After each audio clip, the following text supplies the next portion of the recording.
Welcome to the Mind Chimp podcast. Ed, welcome to the Management podcast. How are we doing? Doing well, thanks, Danny. Great to be here. Yes, it's a good one. I've been looking forward to this. I've been looking forward to it. Mainly because I think my listeners are going to get so much from it, to be completely honest. But I guess, before we even get into that kind of, Ed, what I want you to do is I want you to kind of tell me what your log line is, the summary of you. Wow, that's a big one. How do I do that?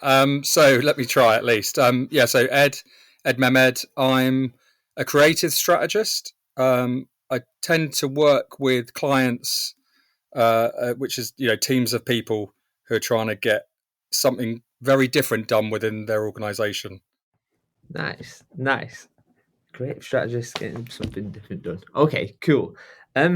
Before we get into kind of everything about you, Ed, I asked my guests to pick a number between 1 and 12, and that number links to what I call a killer question, which I'll ask later on throughout the show.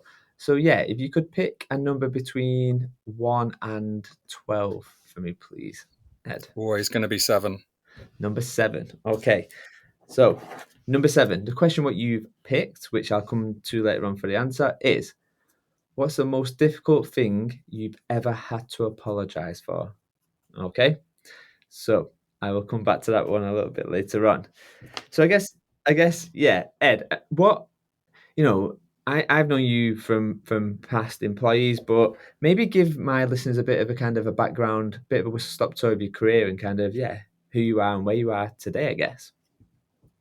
Cool, yeah. So coming out of uni, I worked in sales promotion and direct marketing, which might not sound very glamorous, but I learned a lot about the power of communication, and it's my first job essentially. But I managed to work on some quite interesting accounts. So we were responsible for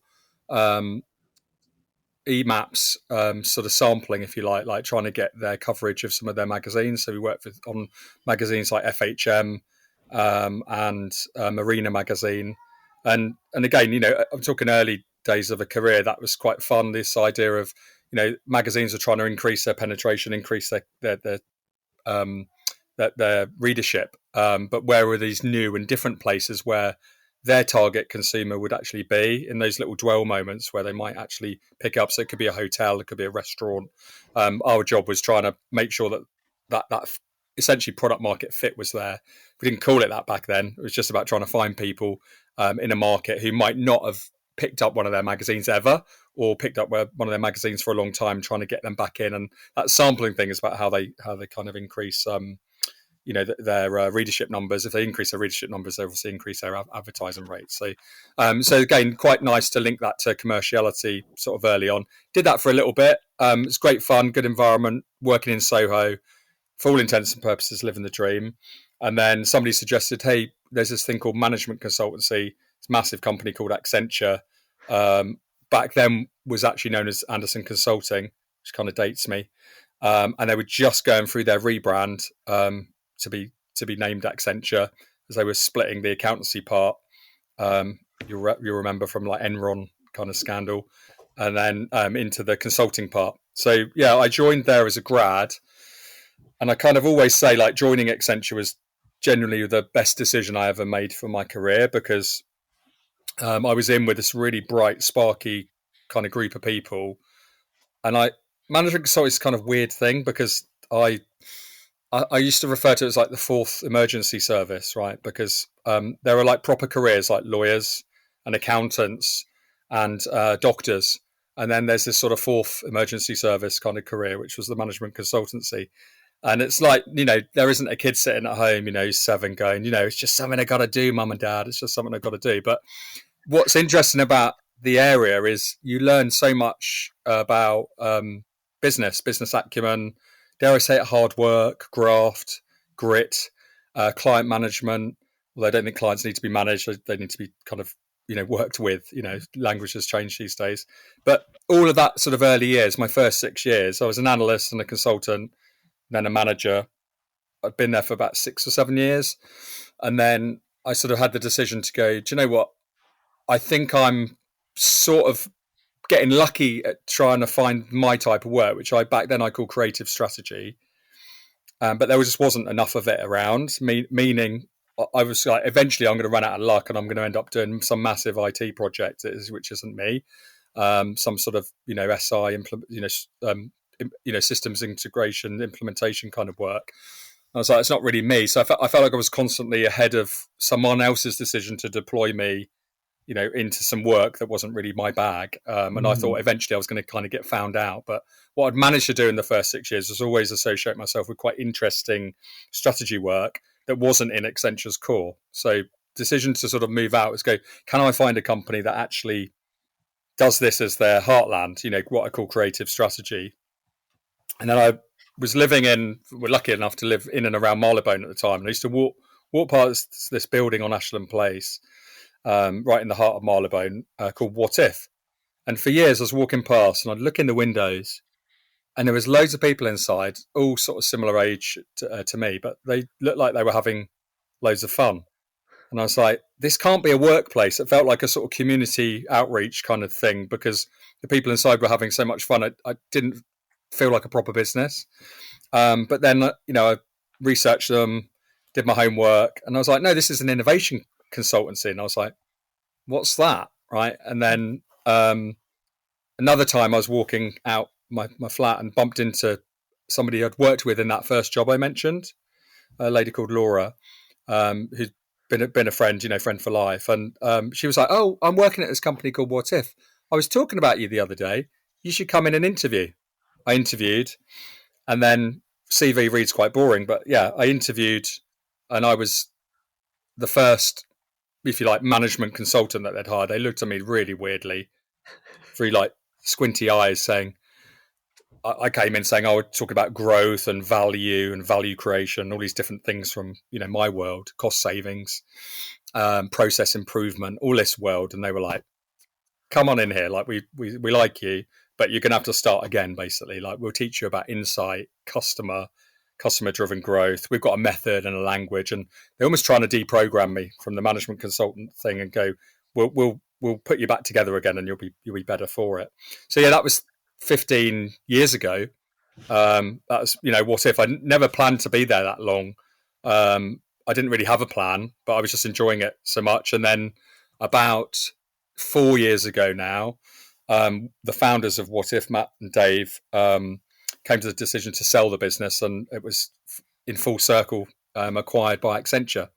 So I've just had the last 4 years I've been on what I'd call a sort of post-acquisition integration kind of journey. I've had to let go of some of my old beliefs about Accenture because obviously in the decade I've not been there, it changed a heck of a lot.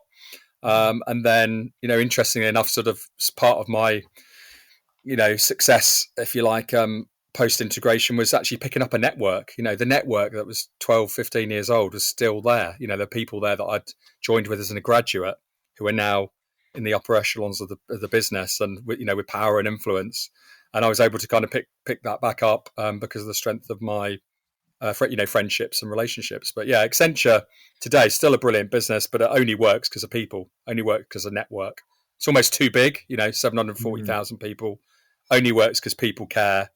And then people have their own sort of network of being able to know who is the right person to go ask or answer that question, right, or ask to help them with a piece of client work.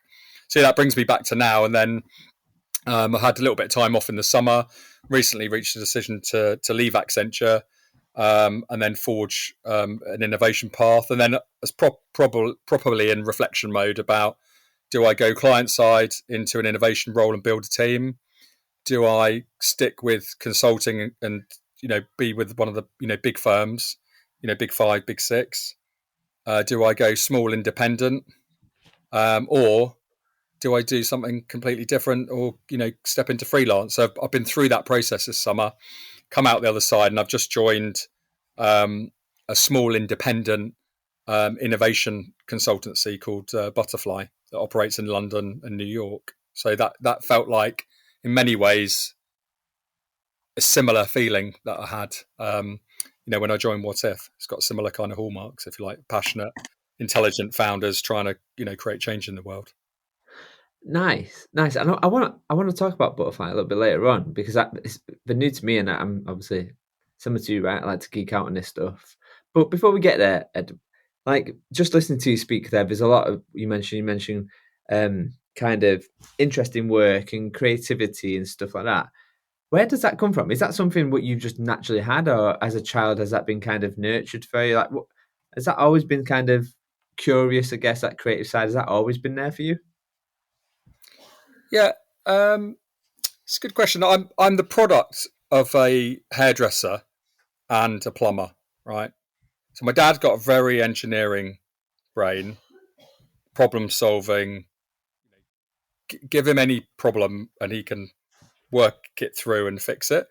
And my mum, a hairdresser, is essentially, super creative person, but really, really nosy. I mean that in a nice way. Like really curious. Curiosity and nosiness are the same thing, right? Just loves to find out what's making people tick. And then people who go to the hairdresser a lot, and certainly people of a certain age. There's a part of a hairdresser's role is actually coaching and therapy.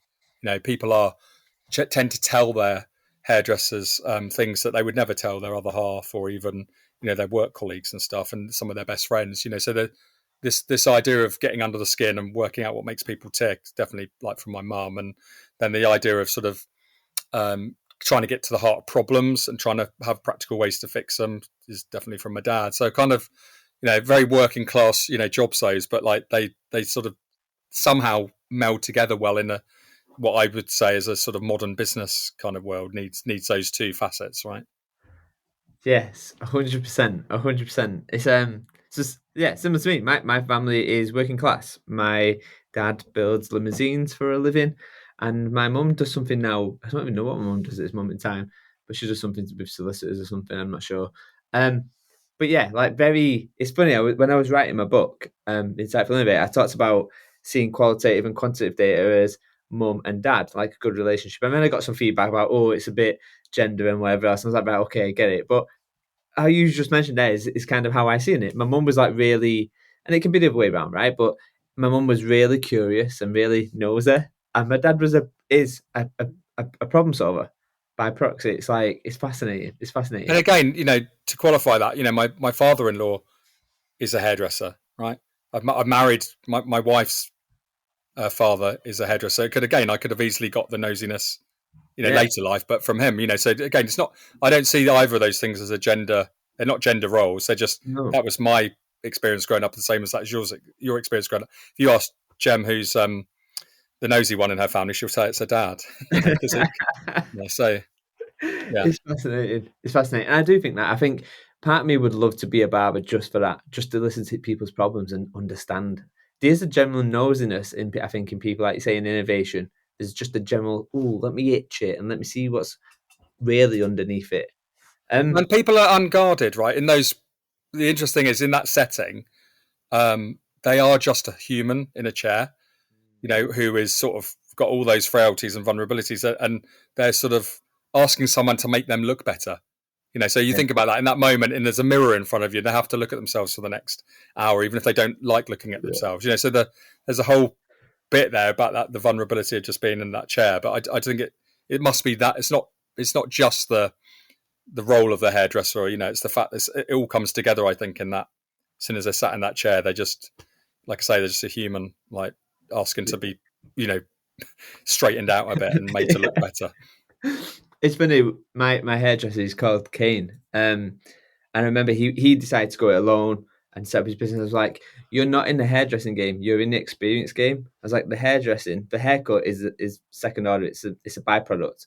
You're coming in because we need an independent ear. We need to be like you just summarized perfectly. Like there's something about straightening them out and making them look better, but you've got to look in the mirror for an hour, and it's just it's perfect. It's perfect. So do you reckon, if I was to go back to your teacher Ed when you was in school and say, what is Ed going to be when he grows up? What would the teacher have told me? Gosh, I mean, it's interesting, right? Because I think they probably would have said something with creativity, like it shows very early. I was looking back at some of my old school reports recently, cleared out, the loft and stuff like, and you can actually read the person that I am now in those old reports. You can see, it's like tenacious, questioning, deeply reflective, hard working. Like there were things in my early, childhood that just seemed to come up. Not sometimes comes across quite difficult, not really accepting no as an answer or asking why beyond the obvious surface level why on certain things, kind of calling bullshit on things, with my parents and saying, well, why do we have to do? You don't do that, and they don't do that. Like, why do we have to do that? Oh, just do as I say, not as I do. Kind of was something my parents used to say a lot growing up. So I think they probably would have said, amazing. this guy's gonna challenge things in whatever job he does. I can't think beyond that, because I there were sort of parts in my academic life sort of growing up where I could have gone into a pure sort of creative realm, like something like architecture. Right? I could have got into geography in a big way, and sort of nature.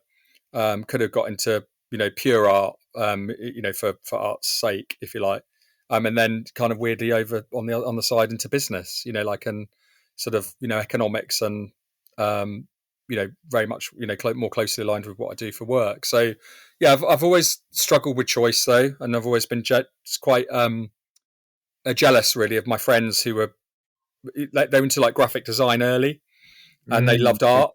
And those friends always knew that they were going to do something, with their hands, and it was going to be about design, whatever the realm of design was. I know it's a big realm. They knew they were designers. They were designers when they were 6, they're 7, 8, 13, 18, 19. There's only ever been a design track for them. And like I said, I always felt a bit jealous of them, because they just knew.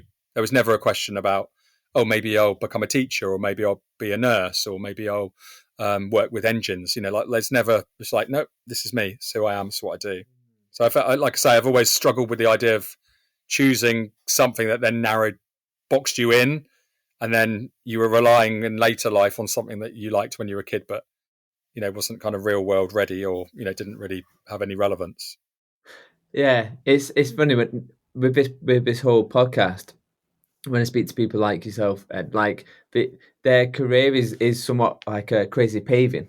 It's squiggly, right? It's got this, oh, it's this way, and then it goes this way, and then it's a bit this way, and then it's a bit of that and a bit of this. And I was having a conversation, I think it might have been with Melissa, who came on the show, and I was like, it's fascinating, because I've tried to do everything in my career to not fit in a box. I've tried everything to not fit in it. And then when you go internal, the first thing they want you to do is go, you need to fit in this box in order to be here. And it kind of got me thinking to the point you said there around challenge. And I think the one thing when you work with any innovation company is you get empowered to challenge. Like it's there. Like it's the only way innovation is going to come out is by asking the provocative questions and whatever else. But I guess there's probably a lot of people who are listening to this like podcast and thinking, well, how do I do that? I'm in a really old system of a giant bank or a big farmer or whatever, and it's got legacy. It's rife with Peter Principle and all these other things happening. How does someone kind of, in your opinion, I guess, or maybe your experience, like, how does someone get that fire to challenge that? Like, is there any hacks or tips you've seen to kind of navigate that? Well, it's interesting, isn't it? I think so. We used to talk about innovation at What If, about what when you think about innovation. I mean, it's firstly helpful to define it, right? So we used to talk about innovation being for the small stuff and the big stuff, right? So first of all, so it's not something just people tend to think about innovation as a department or a group of people who let's wheel them out on the big stuff. We've got some existential crisis. Let's wheel those people in, and they'll get around that problem and topic, and we'll sort of hand over responsibility to them for the answer. And then you talk about sort of everyday innovation, what we sometimes call innovation as usual, the small stuff, continuous improvement, quality improvement. That's people spotting problems and fix them as close to the point of origin as possible, right? Like the best company in the world or organization in the world acts more like an organism, meaning the problem arises, right? Something's contaminated, it doesn't work, it's creating error rates. And then the humans in that system are empowered to, one, they've seen it, it's the first thing, there's a problem over there. Two, they're completely empowered to go solve it immediately. And in solving it immediately, they don't need to go up, they don't need to refer it, they don't need to wait, they don't need to fill in forms and reports, they just go fix it. That to me is like the most beautiful version of innovation, because it's sort of invisible, it's happening all the time, and the system sort of benefits as a whole from it. Everything's being improved all of the time, things are being closed down, opened up as it happens. So in that organization, you have empowerment, right? If you are working in a culture, and just go back to your question, and you don't have a lot of empowerment, it's actually really, really hard to challenge anything, right? Because the dominant culture is you need to ask permission. So the first thing I would say is like you need to try and find out where is there space to be inventive and challenge. And it doesn't have to be on the big stuff. It could just be on the small stuff. I've noticed we're spending a huge amount of money on fixing X, Y, and Z, right? I've looked at this a different way. And if we caught these problems earlier on in our production cycle, then we could iron out those things, and I reckon that error rate would drop. That's an example of a sort of innovation in a manufacturing or process point. This means, let's go now and ask the business for the permission, if you like, to go, I want to go and explore that, but I think there's money here to be saved. So you lead with a commercial case, lead with a problem that you want to go fix. And I think that's my second sort of advice is, if you can quantify the size of the problem you want to go and fix, and the business is much more likely to be able to divert your time or some of your time on going to fix that problem. In other words, what you're saying is, this is a problem worth solving. I've spotted it and I want to go solve it. You can then assemble a team, normally a diverse team, cross-functional team. So you've got those differences of opinions, but also collaborative power, to then go and be curious, if you like, to different ways you could go solve that problem. And then you're taking your findings, your recommendation back to the business to go, oh, actually, like, let's make this up. This is a £500,000 a year problem, but the solution we've come up with is a £5 million fix, right? Yeah. Somebody's going to go, well, if I solve that problem, it's 10 years worth of error removed, and the business hopefully running for longer. But they're probably going to be looking for a 1x kind of spend on that problem, and ideally cheaper, for them to really bite your hand off and kind of go for it. So there's always this trade-off between the problem you want to solve, whether it's worth solving, and whether you can actually find a really elegant solution in a business that doesn't cost the world and require, especially in this day and age, a huge amount of capex. So I think that's what I'd say to innovators. But innovation is an influencing game. It's not just about being smart and going, I've spotted something, here's a solution. You have to sell it to the organization. You have to convince people. And that's what I often say in our work. A huge part of it is about excitement and alignment, right? Like getting humans excited about your solution enough that they care about it. They want to see it live in the world. And then trying to de-risk it enough that it doesn't cost, in the example I just used, like £5 million to go make it happen. Try and get something stood up that shows the value quickly, and they can get behind it, and it doesn't feel so scary, or such a big kind of leap of faith. So yeah, a huge part of this, I would say, is it's about excitement and aligning others behind it. So it's not just you as a lone voice in an organization kind of wandering around trying to beat people up over the head with your logic. Yeah, definitely. There's something there which I know you're a big driver of, which is experimentation. Like, we've spoken in the past about experimentation when we did that brief time together and stuff. But I guess I think I've noticed in probably one of my most recent jobs was, that year about innovation theatre. Well, it's experimentation theatre. I'm hearing people to use the word experiment. Yeah, let's experiment. And you're like, okay, let's experiment. And then they don't want to do it. It's like, oh no, we don't want to do it because we can't prove it's going to be viable. Like, no, the benefit of experimentation is learning. That's ultimately what we're going for. But I guess, and I want you to be really quite concise with this, because I know there's going to be listeners on here who are going to be like, I need to know everything about experimentation. Maybe give us a bit of a whistle-stop tour around your take on experimentation, Ed, if you can. And how organisations can probably apply it. Okay, yeah. So for me, experimentation is just about on any bit, but let's just rewind, on any piece of new thinking, right? there is a risk profile associated with it. So what I mean by that is like new thinking can surface in lots of different parts of an organization, right? Any new thinking. And the risk profile of that thinking will dictate whether or not you need to experiment, right? Example, if you're a person with 10,000 hours of expertise in any given domain and you are you are coming up with new ideas within your core business, my guess is, again, if the business has been running for a number of years, and most of my big clients, their youngest age is 20 years, their average age is probably like 50 to 100 years. These are successful global organizations who've written the playbook on how their industry or their category works, right? So if you're inventing in core or you're doing some new thinking in core, probably don't need to experiment, right? Because however, if you're inventing in core and there is some sort of risk profile that's completely different, so new customer, new occasion, new market, right? The Mark Twain quote, which is my favorite, it says, "It ain't what you don't know that gets you in trouble. It's what you think for sure that just ain't so," right? And that's true of business. Businesses lead in with an assumption, which is what worked over here will work over there. What worked in that market will work in this market. What worked on this product line when we extended it will work on this product line when we extend it. Those are the things I'm talking about, are assumptions that humans are making about how the world works. And the most common one we make is what I call N equals 1, which is the world works exactly how I think it works. And everybody else is a version of me. And my N equals 1 experience about life, about business, about customers, about our products, I behave like that, therefore I expect everybody else to.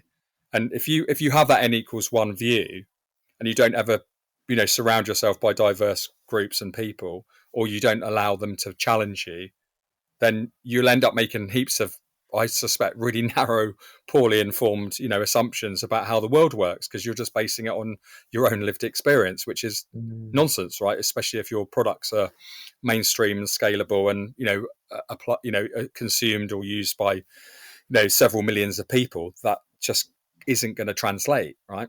Unless they are all, sort of bearded middle-aged men, right? Like, and that's your sweet spot, lucky you, right? But so with the experimentation kind of thinking, you're spot on with the idea of learning fast. I add the fast bit on there. If you can learn faster than your competition, then that's how you win in today's kind of market. So an experiment is a vehicle really with which to kind of learn fast. But what you're trying to do is design what I call an elegant experiment where you can learn fast and yield as much data or insight in a given moment about the thing that it is you're trying to learn about. And really what you're doing there is overwriting assumption with fact, market fact, real customer behavior, data observation. And that's when experimentation kind of comes into its own, because it exposes all of those assumptions that people had made about the product. And it's really helpful in, new product development cycles, because you're actually sort of saying either the risk in this product is going to be on the can we make it side, or will they want it side, right? So I often kind of think about it in those two ways. Like, is the risk profile that we can't make it at a cost affordable price for the market to want it and it be attractive, or we can't, what we're actually assuming that customers will behave in a certain way, and actually the truth is that they don't care about those things, or they won't behave in that way for us to create the value. And experiments are really good at sort of unpicking both of those problems, either in a sort of prototype, which is more around how would I describe that? It's more about feasibility. Can we bring it together and make it? It's much more of a proof of concept, shall I say, versus a market experiment, which is much more around going, when we put this thing out in the leanest possible way, did customers behave around it in the right way? So I don't know if it's helpful. I can maybe tell you a couple of examples of work we've actually done where we've experimented. And I call it an elegant experiment because it's like really beautifully kind of executed. Yeah, go for it. Yeah, it's working in the auto sector. And the client was getting into digital services, what they call sort of digital mobility services, a big brand, who you would all recognise. I won't give their name away, but they were looking at car ownership, and they were trying to create essentially a product where you could, and this is sort of the nirvana, is where you could change your car as often if you wanted to as you change your socks, right? That's kind of like the in a nutshell. So, and their view within their range, what was beautiful about their range, they had really lovely sort of utility vehicles, like that have function and are beautiful. But they also had, but they're boxy, kind of big, very utilitarian vehicles. And then at the other end, they had sports cars, which is again really desirable. So what the layperson would sit down and go, look, in the summer, I could have a 2-seater sports car, and in the winter, I could swap into a 4x4. Right, that's kind of like the sort of poster child, if you like, of the one. Right now, when you're putting something commercially like that together, we had some assumptions, and the way we'd go and test our assumptions, so we created essentially a business and a canvas for the business. So here's how we'd imagined it would work and how it would make money and how it would all come together. So we had to do that bit of thinking. Then we stepped back from it and we looked at it and we said, okay, what's the biggest assumptions? Where's the risk hiding in this? And we go, do we know enough about that customers will behave in the way that we think they will around this need to change their car more often than they would otherwise? And then who do we think this is for? And then we would have said, well, maybe it's for people who are currently leasing their vehicles. And maybe some people are leasing their vehicles and they feel trapped in the vehicle, so to speak, because their life's moved on, but their car hasn't. So the car is somehow holding them back, right? So this is the kind of thought process we went to. And then we created an experiment. So the way we ran at this, we said, okay, let's make a website. We did a smoke test, basically. And we created a website called Release My Lease, right? And we basically said there's a team of lawyers who will review your lease. This is the sort of fake proposition, if you like. And if you're on an operating lease and you feel trapped in your car, we will help you out of it and into your next car, or into no car if you feel that trapped and you don't need a car anymore, right? So what we're trying to zoom in around there is this idea, the problem, which is that people are on leases of 3 or 4 years. Something's happened in their life to warrant not needing the car or a different car, and they can't move on because the car's kind of holding them back. So that was our hypothesis, our working hypothesis. So spun up that website. I still remember the design. It's quite basic. And it said, like, if you lease your vehicle and you feel like your life has moved on but your car hasn't, somehow your car's holding you back, please get in touch, right? We've got a team of lawyers ready to go who will review your options and help you either get out of the car game altogether or get into the car that's right for you, that fits your life now, right? So that was the promise. Immediately, Facebook adverts, we had about, forget the exact numbers, but humour me, so 50 customers clicked on it. And then what was brilliant about this experiment is we then said, hey, we're not fully live yet. Would you mind, while you're here, answering a survey? We got something like 20 people to fill in a survey. And the survey had about 5 questions in it. And it basically said, if you don't mind, how long have you been living with this problem? What led to this problem? What life event has led for you to wanting to be changed? How much time is left to run on your lease? And do you have any idea about the make or model? If you do want another car, what are the makes and models of the top 3 cars that you're after, right? So roughly those are the questions, right? And we found out, like, immediately that, most people have 18 months to 2 years left to run on their car. All of them had an imaginary list of cars, top 3 cars, brands, make and model in their heads that they're carrying around in their heads. And the most common change for changing their car is either a sort of, breakdown of relationship and or, change of jobs, right? That might seem really, really obvious, right? But those 2 things were the main reason for it. So new job now requires commuting, maybe traveling in different ways, maybe more money. And the breakdown of relationship, meaning, like, we shared something and now I have to have my own thing, or we shared it, but I've got to try and figure this thing out, between us. So could even be like ferrying kids to school, different things attached to that. But for us, that was an amazing thing to go learn in what was cost £500. That experiment ran over a weekend. Definitely a problem. People were motivated to solve it. They've got lots of time left to run on their lease, so they're already thinking about this. It's painful. Motivated to solve it. They already know the next 3 cars they want. So we're like, brilliant. There's something here to go after, right? The next experiment we ran, I'll just stop after this, is we wanted to check the frequency with which they would want to change their vehicle. And this is the biggest thing that we got massively wrong, is most people couldn't get their head around the idea of changing their car more than twice a year. That would be a hassle. That would be a problem, right? That would be weird. And most people just wanted the flexibility of changing their car, i.e. the option that they could if they needed to, rather than the reality that it would become like a seasonal swap out. So we were thinking people want to change their car twice as often as the average. So 18 months felt like really the shortest amount of time that anyone would realistically, conceivably want to swap their car out, even if they were one of these kind of like car enthusiasts who love shiny new stuff. Like, it still felt like anything under 18 months is kind of a hassle.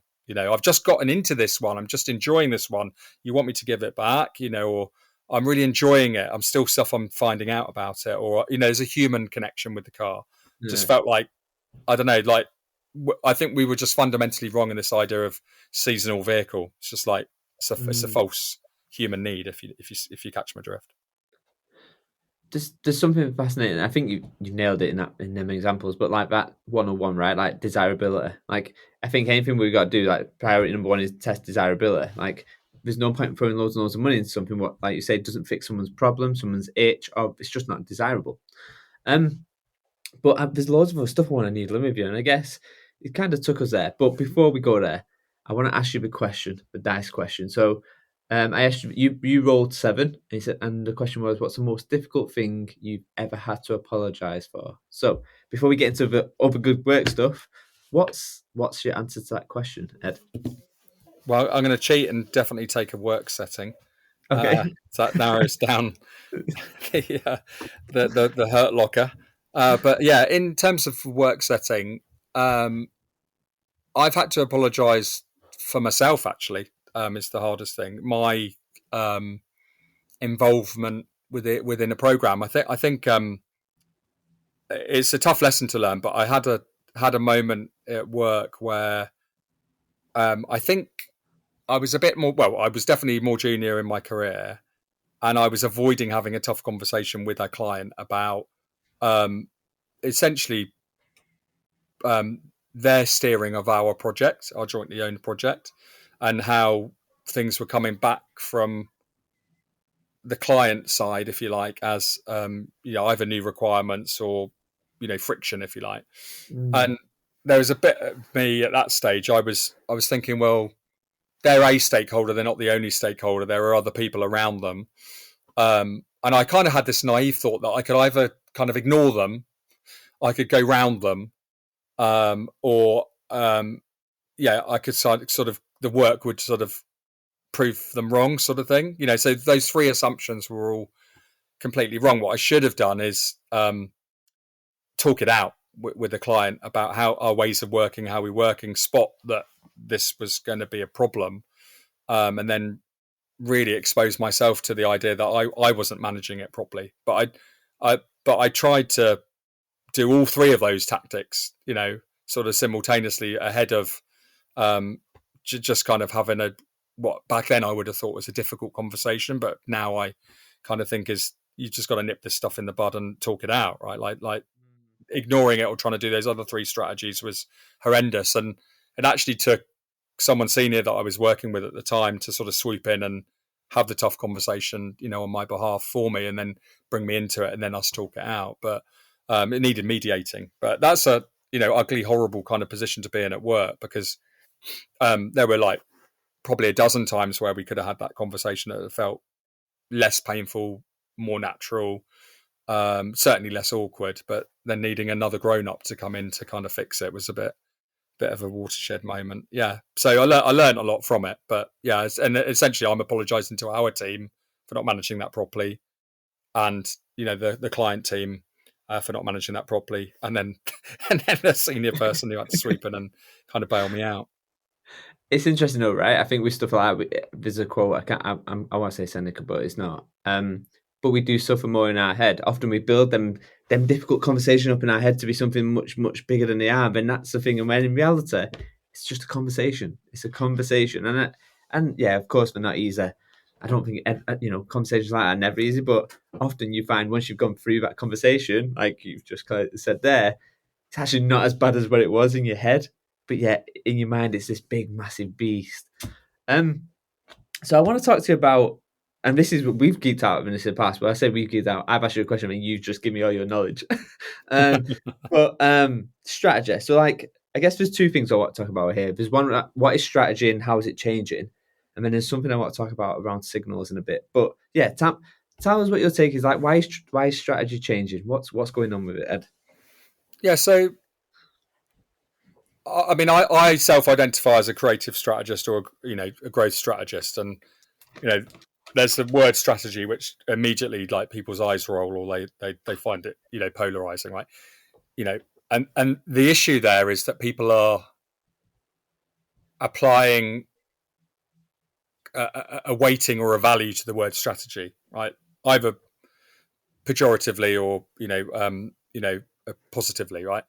Now, I don't have any of those sort of the baggage. Strategy for me is somebody in the business is asking questions about how we're performing and how things are done, and strategic questions can affect both our core business and our future business, right? But they're only strategic because somebody is thinking there's a consequence to that question, right? It's about strategy for me is about consequence. There are higher order questions being asked of people, right? And the strategic question can, again, be like what we talked about earlier, it can show up anywhere in an organization. Anything can be strategic. It isn't the preserve of a small pointy-headed group of people who sit in an ivory tower, right? So I think that's the first thing. It's like strategy is, across the whole organization. In my work in particular, and I can only sort of comment on that, I can't talk about everyone who touches strategy. I've seen the nature of the questions changing that our clients are asking us to help with. And, that's easily described as existentialism, right? Like there are nowadays bigger questions being asked of businesses, and you've only got to look at the S&P index. The average age of an S&P business has been trending southwards, down for the last 20 or so years, right? And we're not far off the average life of an S&P business. I think off the top of my head, it's somewhere between 15 and 17 years, which means that being old and big in company terms, i.e. 100-year-old global business, there's no safety in that anymore. So, and again, exclusively, I more or less work with older and more established global businesses. That's what, that's where management consultancies and growth strategy folk kind of live, right? Like we live in helping those big clients ask and answer questions. We call it strategy, but that's what we're doing, right? The questions, the nature of them has changed in the last 10 years because of data, because of digital, because of environmental sustainability, governance, because of global connectivity and cancel culture, right? Like all of these things mean businesses now have to consistently ask questions about their future, their existence, their business model, their relevance, how they show up in the world, how they do business, right? These are all like existential questions, and that goes from everything from supply chain sourcing, like responsibly, right through to the products that we make and new services and making money in different ways, right? So free business model or data or services, right? So all of these businesses are asking questions somewhere along that spectrum,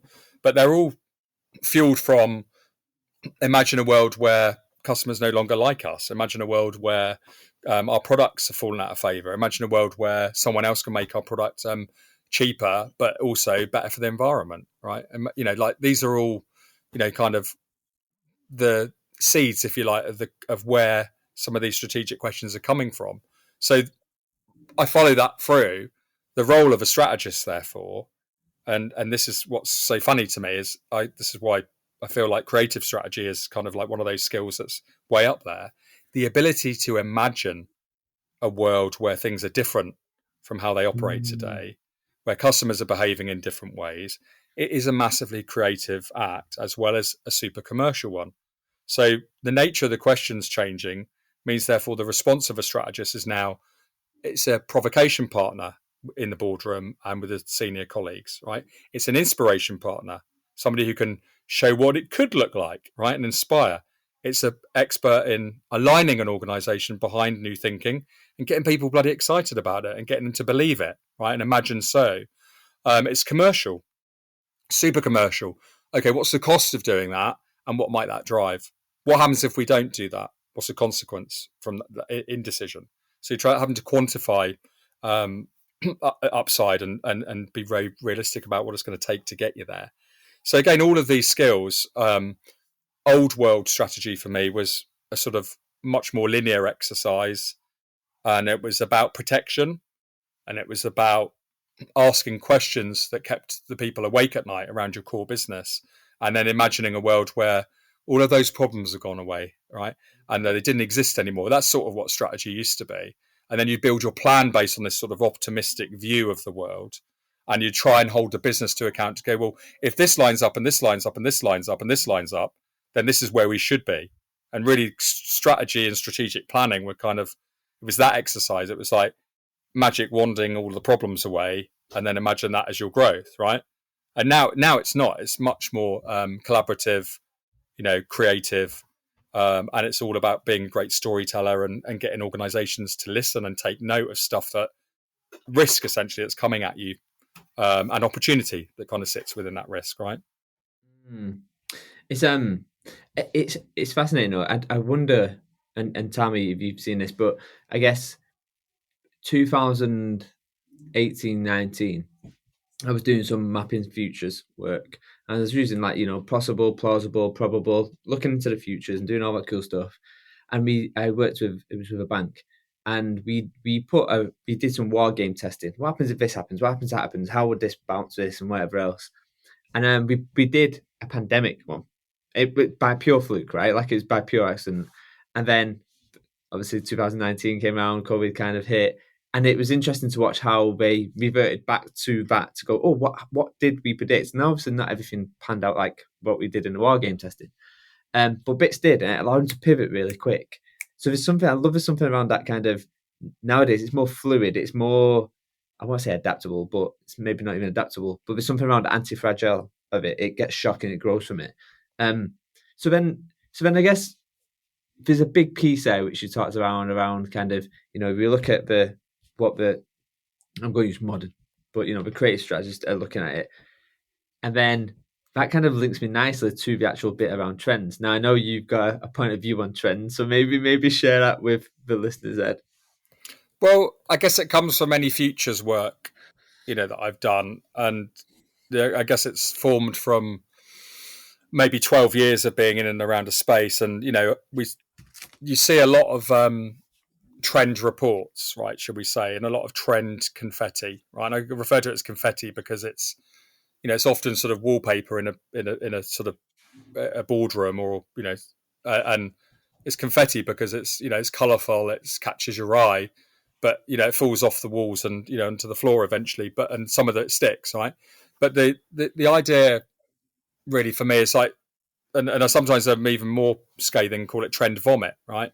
Which is like that all trends are interesting, right? In other words, they create a narrative and a conversation and language which can be helpful for some organizations, right? For me, and what I found with my clients is some of that trend language can become these sort of management kind of wallpaper words. And they're so high up the funnel, they're so abstract that, let's take a trend years ago called gamification, right? I heard that I forget, maybe 12, maybe 15 years ago, I heard the term gamification, right? It's so high up the funnel as a term that in business, if I use the word gamification in any, we need to gamify that, or we need to, what's our gamification point of view on that? Like all bullshit stuff that people say, right, in business, and I apologize for on their behalf and mine, right? The problem with that word is it means so many different things to so many different people, right? And yet we talk about it as a singular, unique, module of thinking, or part of thinking, and assume that when we're using it in that way, everybody else applies the same meaning to it, and we know that isn't true in business, right? So that's my first problem with the trend. Second thing is they pretend to be, like I said, they're all interesting, but very few of them are pertinent. Trends often don't have a so what, and what should I do now about it, and what can I do now about it, and how's that going to lead me, either to a lower risk business or a business that's performing better. So they don't really have a consequence. They're just interesting. And then what tends to happen is, this is even worse, is sometimes in the pursuit of trends, companies try and brand them, where they're making up words and they mush those words together. And what those words then need is an interpreter. They need a human to go and unpack them for the business, which is the consultant trying to make themselves indispensable and important.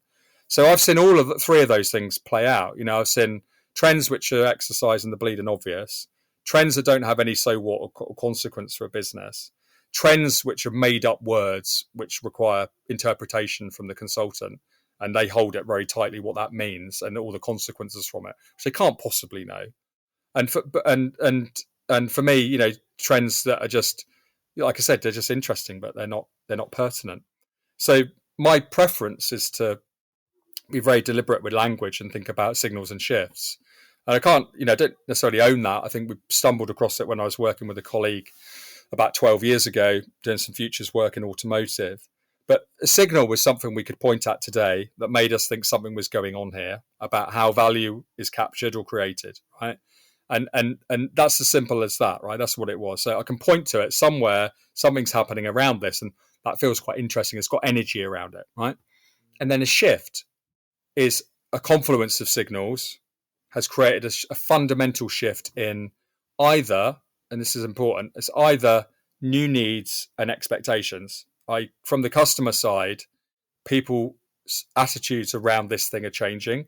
They expect different stuff, right? Performance or environment or sustainability or the way the product is used or emotion, right? Like something's shifting, right? The other type of shift is really in the art of the possible. It's normally driven from technology. It could be governance or legislation. Fundamentally, there is a new, something is now possible that wasn't previously, right? It's sort of out of that new thinking kind of emerges. So the shift is all about really how value is created and captured, right? It's like something is now can either new art of the possible or new expectation. That's kind of how I think about it. And then the great thing about shifts and signals is they can show up in very human stories about the future. And then when we were talking before about strategy and then this future conversation, the thing that kind of unites it together is you have to create a space for an organization to have a point of view. And what we're trying to do is bring alignment around that point of view, common language, and that common language and the point of view, I call that the worldview of an organization. Right? Here's our worldview. Here's how we as leaders and operators in a business coalesce around the future. Nice. Our job as strategists is to force them to have a point of view. If you don't have a point of view, you don't know what you're looking out for, right? If you don't have a point of view, you actually don't even know that you're wrong. So for me, I don't even need the point of view to be like spot on. It's their point of view. That's all that matters. This is what you lot think, right? I don't care if it's different to my worldview or my worldview of my colleagues inside the business I'm working in. It's important it's their worldview and they own it. And then that's going to be the thing that makes them more adaptable and more resilient. It's because they've taken the time to have a conversation about the future, to have challenges and really talk stuff out where they don't agree. And this isn't about getting loads of people to align on exactly the same stuff, but it's about creating a space where they can talk about it. But have a point of view, then you can afford to be wrong. But not having one should be unacceptable, right? Because you're just floating around in the ether, waiting to see what happens, right? Businesses need a point of view. Yeah, I love that. I love it. Yeah, you boiled rice if you don't have a point of view. I mean, look at LinkedIn. I mean, I don't really like LinkedIn. It's turned into a bit of a crappy place. But in general, what are interesting are people who are behind a big point of view, whether it's kind of contrarian or a provocative or whatever. I can get behind that because I'm like, well, you put the effort in, you formed an opinion, and yeah, it's But yeah, businesses need to do that about their own future, right? That's I guess that's my provocation is going, spend the time, get the right people in the room, and it should be, by the way, it should be more people, not fewer, right? I always talk about leaders and operators. Get the top 125 people who are paid to lead, and then get the operators who exactly know forensically how the business operates and works. And that could be 500 people. Get them to coalesce around the future. You'll have something that's both bold and believable, right? Get that group of humans around it. And then again, crowdsource it from new people that have joined as well at any level, make it democratic. But it shouldn't just be the, preserve of the board or, the executive, right? It should definitely be the business is bigger than that in many of my client examples, for sure. Tell me about then. Tell me about Butterfly because obviously this is new to me. I mean, you mentioned oh, go have a look at these. Have a look at these folks. But yeah, tell me a little bit about Butterfly. Like what type of work are you doing there? What does that look like?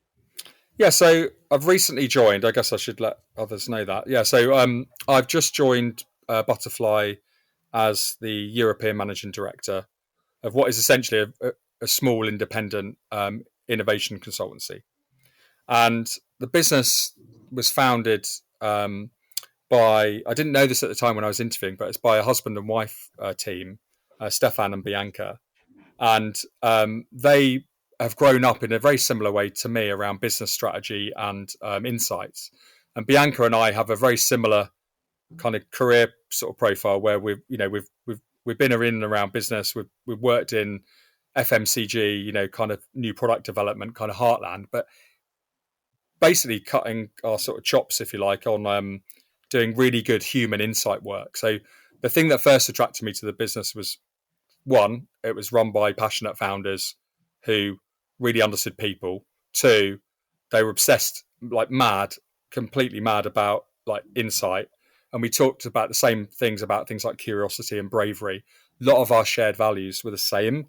Didn't matter whether I was at What If or Butterfly, we had this sort of common language. So the work that they're doing, it's interesting. They are on a similar arc, or rather, we are, I should say, we are on a similar arc that What If was on, which is insight is a is not the beginning and the end. And there was a time at What If where we thought that doing good, customer driven research is the beginning and end of our work. And what we actually realised is we're sitting on a skill set and a talent sort of proposition that is capable of us asking and answering bigger questions. Those questions I talked about earlier about the nature of strategies changing. So insight and human insight, be it colleague or customer, is a really good source of inspiration for what we should do next. And the business is now poised to answer some of those future of type of questions, those bigger, I dare say they're business questions versus product questions. And it's very, very comfortable asking and answering those product questions. And we are now stretching into that space of what I would call strategic growth or growth strategy and futures work, where we're helping our clients, the ones where we're trusted, ask some of those bigger questions. And they trust us because we're really good at inspiration, we're really good at insight, we're really good at synthesis, we're really good at storytelling. And these are some of the modern sort of facets of what a good growth strategist needs these days, right? So that's the work that Butterfly is kind of winning in market and being asked to do by their clients. And that in many ways is why I was attracted to them. One, being independent, agile, nimble, being able to flex around a client as a core skill. And then two, and being really in it together with the client. And then two, that passion that just came through from the founders and its people to make a difference in the world and have an impact with the work. When I stepped out of What If and Accenture, I just said there's two things I'm looking for, right? One, I have to have joy in my work. This job is fun. and when we make it not fun, we actually can't do our best creative leaps and our creative thinking, right? Because we hold it so tightly, right? That's the first thing, is that joy is really important. And the second bit, equally for me, is that the work has to matter. It has to have purpose and consequence, not just no point in doing stuff if it isn't worthwhile. So for me, that's what I was looking for. And I saw that in the Butterfly work and how Butterfly went around their work. So it just had that joy and that purpose were there within the type of questions that the clients were asking of them. Nice. I've looked on the site. I know it's being updated at the moment, but I look forward to when it's updated. I'm going to go and have another nosy for sure. Cool. It sounds like a really cool place to be, and obviously the captures you had, right? So that's always a good catch. Thank you. I guess I've got two questions, and I won't be mindful of your time. You've probably got people on here now who are thinking, wow, how do I find signals? How do I look for these trends? What's the things, what can keep me sharp? And I guess maybe take it out of the context of business, but is there any, I don't know, books, podcasts, things you'd recommend people could kind of, I don't know, jump into to help on their little individual journey, I guess? Yeah, so Azim Azar, who runs a website called Exponential View, a podcast, I believe it is, and a newsletter. But he's thinking really about technology and the applications of technology for business, and he looks broader than that at sort of geopolitical stuff and very, very sort of, like I say, broad view. But I like his thinking. It's something I always kind of look for, and it always, it's like mental sort of candy. It always something in there sticks with me when I read it that then makes me jump off and go and explore and have a look. I think the other thing I would say is look at, we used to call it related worlds at What If, but there are industries that are moving faster than the industry that you're in. So if you're a client, for example, and you're in an industry, you're normally looking left and right of your industry for inspiration. You may get lucky and there may be someone who's doing some really cool stuff in your own industry who you often look to, but it's just wise to look outside. And then what I found is actually asking people who hold the same position as you in a non-competing industry and creating a network effect where you just ask them, you just say, hey, you're in the hospitality sector and I'm in the banking sector, and we both run innovation teams looking at disruptive growth. Can we get together and have a chat about some of the things we're seeing and what's working with your team, and share our thinking? And you'd be surprised, how many people respond positively to that and don't just think of you as some sort of nutter or somebody trying to sell them something. So I think that's a really credible way of just bringing 3 or 4 people together in a safe space to have a chat and talk stuff out. And I've got a friend who runs a venture building business, and she does this with a program called Changemakers. So her name's Steph, and she works at a business called Unpitched, which she founded. But yeah, she does that. She gets all the venture building innovators together in a space in Clerkenwell and has them talk out all the things they're seeing and the problems that they're facing, and they learn and get inspired from each other. And people often talk about innovation being quite lonely as a space, especially if you're doing something on the edge of a business. You need to go outside your business to kind of get inspired by others doing it, or maybe they're further down the track than you. So that's another kind of tactic. And then I think the other one is just having diverse teams around you. You don't have to do it all on your own. Like, your team will be into stuff that they will see and spot, and then making it almost negligent to not share that. The idea that sharing curious things, curiosities, stuff that you've seen that's of interest, it doesn't even have to at that stage have a so what, but just sharing it. Oh, I saw this and it made me think this. I was kind of, anything that piques your energy is when you're curious. If your energy levels spike up, it's probably something of value in there as a good measure, right? It's not just like nerdy interesting. It's like, oh, that made me think this, right? Then share that with your team and your people. But I'd always encourage any team that I'm working for to value curiosity and be reading in and around the subject matter, and they will spot stuff. And it's up to the group then to spot connections between that, rather than that person feel burdened by it. But I think, yeah, the more sharing, the better. It's quality in, quality out. Sometimes it's a volume and numbers game. But and then there's stuff that we like to read. I always find The Economist has challenges my worldview and makes me think more broadly about things. Then they'll have a special on something. Years ago I read something on laser sintering and additive manufacturing and their predictions for how that was going to change all manufacturing sector. It's taken longer. It's definitely happening, but it's not the big bang technology that people predicted it to be.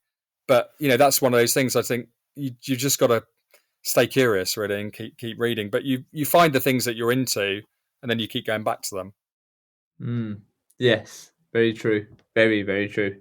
Ed, where can people kind of follow you? Where can they stay up to date? Where can they stalk you in a really unhealthy way? Obviously, professionally. Like, where can they go? Well, I'm now at Butterfly, so URL there is hellobutterfly.com. That's the sort of holding page for the business.